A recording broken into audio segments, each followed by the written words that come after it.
Donald ട്രംപാണ് ആദ്യം ഇരു രാജ്യങ്ങളും തമ്മിലുള്ള വെടിനിർത്തൽ ഉണ്ടായി എന്നുള്ള തരത്തിൽ ട്വീറ്റ് ചെയ്തത്.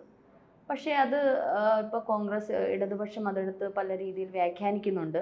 അങ്ങനെയാണെങ്കിൽ അമേരിക്ക ഇന്ത്യൻ ഭരണകൂടത്തിന് മേൽ സമ്മർദ്ദം ചെലുത്തുന്നു എന്നുള്ളൊരു തോന്നലുണ്ട്. അല്ല, എല്ലാം ആദ്യം പറയുന്നത് അമേരിക്കയാണ്. അമേരിക്കയുടെ സാറ്റലൈറ്റുകൾ, അമേരിക്കയുടെ ഇൻ്റലിജൻസ് സംവിധാനം ഉപയോഗിച്ച് ലോകത്ത് നടക്കുന്ന ഏതൊരു കാര്യം അവർക്ക് മുൻകൂട്ടി അറിയാൻ പറ്റും. അപ്പോൾ നിങ്ങൾക്ക് ചോദിക്കുക, എന്നാൽ പിന്നെ 9/11 സംഭവിക്കാതെ അവർക്ക് നോക്കിക്കൂടായിരുന്നു? അത് അവർക്ക് ഇൻ്റലിജൻസ് റിപ്പോർട്ട് ഉണ്ടായിരുന്നു, അവരെ അവഗണിച്ചാണ്. ഈ ലോകത്ത് നിന്ന് അമേരിക്കയുടെ കണ്ണിൽ നിന്നും മറച്ചേക്കാൻ പറ്റുന്ന സാധനങ്ങളൊന്നും ഇല്ല. ഇസ്രായേലിൻ്റെ കണ്ണിൽ നിന്ന്, അമേരിക്കയുടെ കണ്ണിൽ നിന്നും, ഇന്ത്യക്കും അതുപോലെ തന്നെ റഷ്യയുടെ കണ്ണിൽ നിന്നും മറച്ചു വെക്കാൻ പറ്റുന്ന സാധനങ്ങളൊന്നും ലോകത്തില്ല. നമ്മൾ വെറുതെ വിചാരിക്കുകയാണ്. എല്ലാ മോളിൽ നിന്ന് പടച്ചോൻ കാണുന്നതെന്നാണ് ഞങ്ങളെ വിശ്വാസം. പടച്ചോൻ കാണുന്നതോടൊപ്പം ഇവരൊക്കെ കാണുന്നുണ്ട്. അപ്പം ഏത് യുദ്ധത്തിനും ഇൻ്റർനാഷണൽ കമ്മ്യൂണിറ്റി സ്വാധീനം ചെലുത്തും. ഇപ്പോൾ അമേരിക്ക ഏതെങ്കിലും രാജ്യമായിട്ട് യുദ്ധം നടത്തുകയാണെങ്കിൽ ഇന്ത്യ അത് ഇന്ത്യയുടെ താല്പര്യങ്ങൾക്കെതിരായി മാറിയാണ് ഇന്ത്യ പിന്നെ അതിൽ അമേരിക്കയെ സ്വാധീനിക്കാൻ ശ്രമിക്കും. ഇവിടെ ഈ ഒരു യുദ്ധം നടന്നാൽ, ഈ ഭീകരാക്രമണം നടന്നാൽ അമേരിക്കയുടെ ഒരു അറിവില്ലാതെയാണ് എന്ന് ഞാൻ വിശ്വസിക്കുന്നില്ല. അതിന് അമേരിക്കൻ ഡീപ്പ് സ്റ്റേറ്റ് ആണ് ISIയെ കൺട്രോൾ ചെയ്യുന്നത്. ISI ആണ് അവിടെയുള്ള മിലിറ്റൻസിനെ, അവിടെയുള്ള പട്ടാളത്തിനെ കൺട്രോൾ ചെയ്യുന്നത്. സ്വാഭാവികമായിട്ടും അവരുടെ ഒരു അറിവുണ്ടാവും. ഈ അറിവ് എന്താണെന്ന് വെച്ചാൽ മോഡിക്കൊരു മെസ്സേജ് കൊടുക്കാം, ഒരുപാടങ്ങ് വലിയ ആളാവണ്ട, ആളൊക്കെ അങ്ങനെയുള്ള പ്രത്യാഘാതങ്ങൾ ഉണ്ടാവും. രണ്ടാമത്തെ കാര്യം, അവർക്ക് വേറൊരു കാര്യം എന്ന് വെച്ചാൽ, എന്നാൽ ഇത് എസ്കലേറ്റ് ചെയ്യാനും പാടില്ല. എസ്കലേറ്റ് ചെയ്ത് കഴിഞ്ഞാൽ എന്ത് സംഭവിക്കുമെന്ന് വെച്ചാൽ ആണവ യുദ്ധത്തിലേക്ക് പോകും. ആണവ യുദ്ധത്തിലേക്ക് പോയി നമ്മൾ ചാകുന്നതിന് അവർക്ക് വലിയ ബുദ്ധിമുട്ടുണ്ടായിരുന്നില്ല, വിപണി നഷ്ടപ്പെടുന്നുള്ള സത്യമാണ്.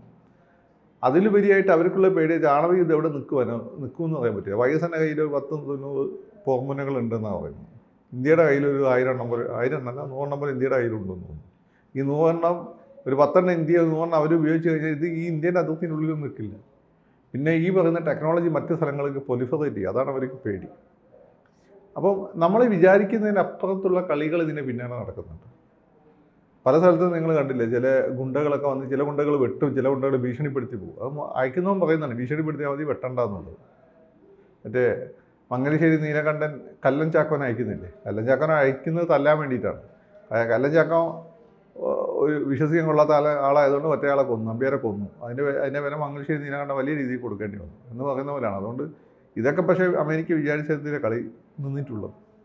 പിന്നെ ഇതിപ്പോൾ ആദ്യമായിട്ടൊന്നല്ല. പിന്നെ ഈ പ്രശ്നങ്ങൾ തന്നെ അമേരിക്കയും ഈ സായിപ്പും കൂടി ഉണ്ടാക്കി വെച്ച പ്രശ്നങ്ങളാണ്. അവിടെയാണ് ഈ പ്രശ്നങ്ങൾ നിലനിർത്തുന്നത്. അവർ വിചാരിച്ചാൽ ഈ പ്രശ്നം തീർക്കാനും പറ്റും. കാരണം അമേരിക്കൻ മിലിറ്ററിനെ കൺട്രോൾ ചെയ്യുന്നവരാണ്. അപ്പം ഈ പാകിസ്ഥാൻ കാശ്മീർ ഇന്ത്യക്ക് വിട്ടുകൊടുക്കണമെന്ന് അവർ പറഞ്ഞാൽ പാകിസ്ഥാൻ വിട്ടുകൊടുത്തേ പറ്റും. അമേരിക്ക എല്ലാ രാജ്യങ്ങളുടെ മേലും ഒരു ആധിപത്യം സ്ഥാപിക്കുന്നു എന്നുള്ളത്. അങ്ങനെയാണെങ്കിൽ ഇന്ദിരാഗാന്ധിയുടെ കാലഘട്ടത്തിൽ സൗഹൃദമൊക്കെ തന്നെ ശരിയാണ്, പക്ഷെ നിങ്ങൾ മാറി നിൽക്കൂ, രാജ്യത്തിന്റെ കാര്യം നോക്കാൻ ഞങ്ങളുണ്ട് എന്ന് പറഞ്ഞ ആ ഒരു ധൈര്യം മോദിക്ക് ഇല്ലാത്തതാണോ? മോഡിക്ക് ഇല്ലായിട്ടല്ല. ഇന്ദിരാഗാന്ധിക്ക് പിന്നെ സോവിയറ്റ് റഷ്യ എന്ന വേറെ രാജ്യമുണ്ട്. അമേരിക്കയ്ക്ക് വലിയൊരു ശത്രു ഉണ്ടായിരുന്നു. അപ്പോൾ അമേരിക്ക ഹസ്നോ ശത്രു. അമേരിക്ക വളരെ യൂണിപോളാർ വേൾഡാണ്. പണ്ട് മൾട്ടിപോളാർ വേൾഡ്, ബൈപോളാർ വേൾഡായിരുന്നു. സോവിയറ്റ് റഷ്യ ഉണ്ടായിരുന്നു, അമേരിക്ക ഉണ്ടായിരുന്നു.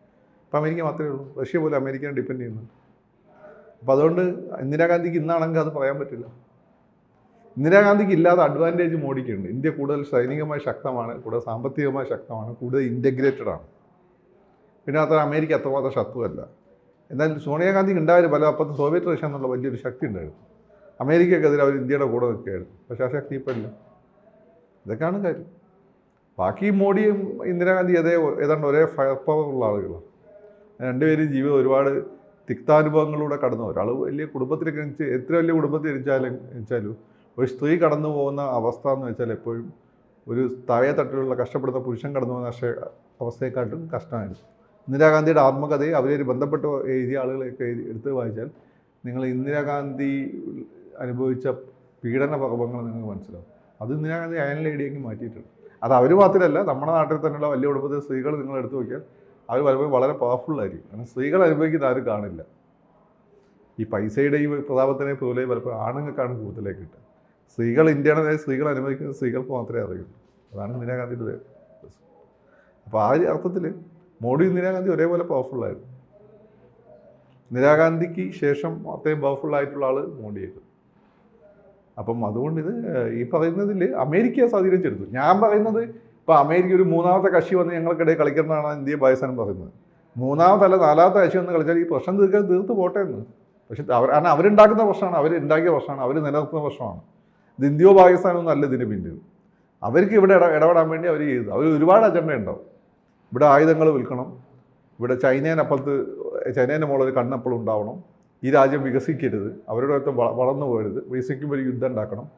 ഇനി പലരും പറയുന്നത് ഹിമാലയത്തിൽ ഒരുപാട് നിഗൂഢതകളുണ്ട്, ഈ നിഗൂഢതകളിൽ ഒരു ഐ എപ്പോഴും വെക്കണം. ഇതിനൊക്കെ വേണ്ടി ചെയ്തായിരിക്കും. നമുക്കറിയാത്ത ഒരുപാട് തലങ്ങൾ ഇതിൻ്റെ പിന്നിലുണ്ട്. ഇത് പെട്ടെന്ന് ആളുകൾ നോക്കുമ്പോൾ ഇത് പിന്നെ പാകിസ്ഥാനും ഇന്ത്യയും തമ്മിലുള്ള വേണമെങ്കിൽ ഏറ്റവും എളുപ്പത്തിൽ മലയാളിക്ക് ഏറ്റവും ഇഷ്ടം ഹിന്ദു മുസ്ലിം എന്ന് പറയാം. അതാണ് മലയാളിക്ക് ഇഷ്ടം. ഇതൊന്നല്ല ഇതിൻ്റെ ഈ പ്രശ്നത്തിൻ്റെയൊക്കെ ആധാര കല്ല് കിടക്കുന്നത്. നമ്മുടെ രാജ്യത്തെ നമ്മൾ അങ്ങനെ വിട്ടുകൊടുക്കുമ്പോൾ നമുക്കറിയാം ഒരു കാലത്ത് ഒരു കച്ചവടം എന്നുള്ള രീതിയിൽ വന്നതാണ് ബ്രിട്ടൻ. പക്ഷേ അത്തരത്തിൽ പിന്നീട് നമ്മളെന്ന് പറയുന്ന രാജ്യത്തെ മുഴുവനായി അടങ്കലെടുത്തവർ ഭരിക്കുകയായിരുന്നു ചെയ്തത്. നമ്മളെ കയ്യിലിരിപ്പുണ്ടായിരുന്നു, നമ്മളുടെ ഇടയിൽ ഐക്യം ഉണ്ടായിരുന്നില്ലല്ലോ. ഇപ്പോൾ തിരുവിതാംകൂർ രാജാവിനെതിരെ കൊച്ചിയിലെ രാജാവ് യുദ്ധം ചെയ്തുകൊണ്ടിരിക്കുകയായിരുന്നു. അതുപോലെ മറാഠയിലെ രാജാവ് പിന്നെ തമിഴ്നാട്ടിലെ രാജാക്കന്മാരെ യുദ്ധം ചെയ്തുകൊണ്ടിരിക്കും. പക്ഷെ അന്ന് രാജാക്കന്മാർ തമ്മിലാണെങ്കിൽ ഇപ്പോൾ മതങ്ങൾ തമ്മിലും രാഷ്ട്രീയക്കാർ തമ്മിലും അന്ന് രാജാക്കന്മാർ തമ്മിൽ യുദ്ധം ഉണ്ടായിരുന്നു. ഉദാഹരണമായിട്ട് ടിപ്പു സുൽത്താൻ ആക്രമിച്ചത് ആർക്കോട്ട് നവാബും നമ്മുടെ തിരുവിതാംകൂർ രാജാവും മറാഠ രാജാവും പിന്നെ അതിൽ ഹൈദരാബാദ് നവാബും കൂടിയാണ്. അന്ന് മതം വലിയ ഫാക്ടർ ആയിരുന്നില്ല. അങ്ങനെയാണ് ആർക്കോട്ട് നവാബും ഹൈദരാബാദ് നവാബും ടിപ്പു സുൽത്താൻ്റെ കൂടെ വെക്കേണ്ടതല്ലേ. ഹൈദരാബാദ് നവാബ് നല്ല പവർഫുള്ളായിരുന്നു, ഒന്നില്ലല്ലോ. അപ്പോൾ അങ്ങനെയാണത്. അന്ന് മതം ഇപ്പോഴാണ്. ഇപ്പോൾ ആളുകൾക്ക് ഈ കുറച്ച് ഒരു വിദ്യാഭ്യാസം കിട്ടിയപ്പോഴാണ് ഈ മതം കയറി ഇടപെട്ട്. കാരണം ആളുകൾക്ക് സ്വന്തം കൈവിൽ വിശ്വാസമില്ല. മതത്തിൻ്റെ പേരിലൊക്കെ നിന്നിട്ട് ആളാവാം, കൊല്ലാം, കൊലവിളിക്കാം. അപ്പോൾ നിങ്ങളെ മതത്തിൻ്റെ പേരിൽ നിങ്ങൾക്ക് ആളുകളെ കൊല്ലാനും കൊല ചെയ്യാനും ബലാത്സംഗം ചെയ്യാനും ഉള്ളൊരു അവസരം കിട്ടിക്കഴിഞ്ഞാൽ നിങ്ങൾ ആ മതത്തിൻ്റെ കൂടെ. ഒരുപക്ഷെ പഹൽഗാമിലും അങ്ങനെ മതം ചോദിച്ചല്ലേ വെടിയുതിർത്തത്. അതേ മതത്തിലോട്ട് വന്ന് ഇന്ത്യൻ ജനതയെ ഇപ്പോൾ മോദി സർക്കാർ ഭരിക്കുന്നത് കൊണ്ട് അങ്ങനെയാണെങ്കിൽ മുസ്ലിം ഹിന്ദുക്കളെ തമ്മിൽ അടുപ്പിച്ച് അതായിരുന്നല്ലോ ഉദ്ദേശം. അതായിരുന്നു കലിമയെല്ലാം വന്നു. ഞാൻ പണ്ട് മദ്രസ കലിമ പഠിച്ചില്ല. ഇതിന് ഉത്തരവാദിത്തം വില ഉണ്ട് ഇപ്പോഴാണ് മനസ്സിലാക്കിയത്. ഒരാൾ കലിമല്ലി കഴിഞ്ഞ മുസ്ലിമായി എന്നാണ്. അപ്പം ഇതിന് സംഭവം എന്താണ്? ഇതിനെ പല സ്ഥലത്തും ജയ് ശ്രീറാം വിളിപ്പിച്ചിരുന്നു മുസ്ലിങ്ങളെ കൊണ്ട്. അപ്പോൾ ഇത് തിരിച്ച് കലിമ ചൊല്ലിപ്പിച്ചു എന്ന് പറയുമ്പോൾ എന്താണ്? മുസ്ലിങ്ങളെ റെപ്രസെൻറ്റ് ചെയ്യുന്നത് ഞങ്ങളാണ് എന്ന് ഇന്ത്യൻ മുസ്ലിങ്ങളെ അങ്ങ് തോന്നിപ്പിക്കാം എന്ന് വിചാരിച്ചു. രണ്ട്, കലിമ ചോദിച്ചിട്ട് ഹിന്ദുക്കളെ വെടിവെച്ചൊന്നു വെച്ചാൽ അത് മോഡി അടുത്ത ഗുജറാത്തിൽ നിന്നുള്ള സാഹചര്യങ്ങൾ ഇവിടെ ഉണ്ടാവും. മോഡിയാണല്ലോ പ്രധാനമന്ത്രി. ഇവിടെ ഗുജറാത്ത് കലാപം നടക്കുമ്പോൾ മോഡിയാണല്ലോ മുഖ്യമന്ത്രി എന്ന് വിചാരിച്ചു. ഇത് രണ്ടും ഇന്ത്യക്ക് ദോഷമാണ്. ഇന്ത്യൻ മുസ്ലിങ്ങൾ പാകിസ്ഥാനെ രക്ഷകനായി കണ്ടാലും ഇവിടെ പലരും ഇന്ത്യൻ മുസ്ലിങ്ങൾ പാകിസ്ഥാനെ രക്ഷകരായി കാണുന്നു പറയുന്നത് വെറുതെ പറയുന്നതാണ്. ഇവിടുന്ന് അങ്ങോട്ട് പോയിട്ടുള്ള മുസ്ലിങ്ങൾക്ക് പട്ടിയുടെ വില പോലും ഇല്ല അവിടെ. അവർ മൊഹാജിറുകളെന്ന് പറഞ്ഞുകൊണ്ട് മൊഹാജിർ കാമി മൂവ്മെൻ്റ് എന്ന് പറഞ്ഞുകൊണ്ട് അൽത്താഫ് ഹുസൈനാണ് അവരുടെ നേതാവ്. അവർ പാകിസ്ഥാൻ ഗവൺമെൻറ്റിനെതിരെ യുദ്ധം ചെയ്തുകൊണ്ടിരിക്കുകയാണ്. ഇതാണ് അവസ്ഥ. അപ്പോൾ ഇവിടുത്തെ മുസ്ലിങ്ങൾ പാകിസ്ഥാൻകാരെ രക്ഷകരായിട്ട് കണ്ടില്ല. പണ്ട് പോയ മണ്ടന്മാർ കരുതിയിരുന്നു. അവർക്കൊക്കെ ഇപ്പോൾ കാര്യം മനസ്സിലായി. അപ്പോൾ ന്യൂനപക്ഷങ്ങളുണ്ടാവും. ഇപ്പോൾ ഇന്ത്യയിൽ ചാരന്മാരെ നിങ്ങൾ എടുത്തു നോക്കും. ഇന്ത്യയിൽ ഇതുവരെ പിടിച്ചുള്ള ചാരന്മാർ മഹാഭൂരിപക്ഷവും ഹിന്ദുക്കളാണ്, അല്ല മുസ്ലിങ്ങളല്ല. അപ്പോൾ അങ്ങനെയുള്ള ആളുകൾ മുസ്ലിങ്ങളും ഉണ്ടാവും. നമ്മൾ ഹിന്ദുക്കൾ ചാരന്മാരെന്നല്ല. ഇപ്പം കാശിന് വേണ്ടി സ്വന്തം അമ്മയെ വരെ വിൽക്കുന്ന ആളുകൾ ഇസ്ലാമിലുണ്ടാവും, ക്രിസ്ത്യാനിയുടെ ഹിന്ദുക്കളിലും ഉണ്ടാവും. ആരെയും കുറ്റം പറഞ്ഞൊരു കാര്യമില്ല. അപ്പോൾ അവർ ആദ്യം വിചാരിച്ച് ഇന്ത്യൻ മുസ്ലിങ്ങളെ സപ്പോർട്ട് ഉണ്ടാക്കാം. കാരണം ജയ് ശ്രീറാം വിളിച്ചതിന് പലവരും ഞങ്ങൾ കരിമ വിളിച്ചു, അത് നടന്നില്ല. രണ്ടാമത്തെ അവർ വിചാരിച്ചു മോഡിയാണ്, ഹിന്ദുക്കളെ കൊന്നു കഴിഞ്ഞാൽ മോഡി മുസ്ലിങ്ങളെ കൊല്ലാൻ പിന്നെ സപ്പോർട്ട് നൽകുമെന്ന് വിചാരിച്ചു. അതും സംഭവിച്ചില്ല. ഒരു കല്ല് പോലും തന്നില്ല. അവിടെ രണ്ട് സ്ഥലത്തും അവർ പരാജയപ്പെട്ടു. പക്ഷേ ഞാൻ പറയുന്നതെന്ന് വെച്ചാൽ ഇത് സാമ്രാജ്യത്വ ശക്തികൾ നിലനിർത്തുന്ന ഒരു പ്രശ്നമാണ്. കിറാമുട്ടിയായിട്ട് അവർ വിചാരിച്ചാൽ പരിഹരിക്കാൻ പറ്റാത്ത പ്രശ്നമൊന്നല്ല. ഇനി അവർ പരിഹരിക്കാൻ അവർ തയ്യാറാണെങ്കിൽ പരിഹരിക്കട്ടെ എന്ന്. നമുക്ക് ഈ പ്രശ്നം ഒഴിവാക്കി കഴിഞ്ഞാൽ എന്തൊക്കെ കാര്യങ്ങൾ ചെയ്യാൻ പറ്റും?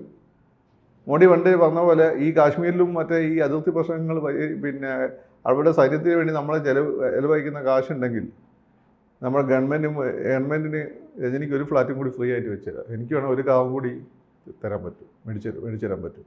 ഈ പൈസ മൊത്തം അവിടെ കൊണ്ടുവച്ച് കളയാണ്. അപ്പം നമ്മളെ ഗവൺമെൻറ് ഇത് ആഗ്രഹിക്കുന്നില്ല. പക്ഷേ നമ്മളെ തന്ത്രപ്രധാന മേഖലയാണ്, നമുക്ക് വിട്ടുകൊടുക്കാൻ പറ്റില്ല.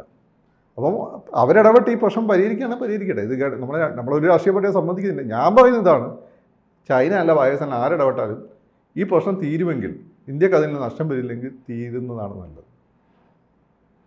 അത് അങ്ങനെ ഒരു തീരുമാനം എടുക്കാൻ BJPക്കും മോഡിക്കും മാത്രമേ കഴിയുള്ളൂ. അല്ല വേറെ ആരെടുത്താലും അത് സമ്മതിക്കില്ല. കൂടുതൽ വാർത്തകളും വിശേഷങ്ങളും നിങ്ങളിലേക്ക് എത്താൻ ABC മലയാളം സബ്സ്ക്രൈബ് ചെയ്യുക, ബെൽ ബട്ടണും അമർത്തുക.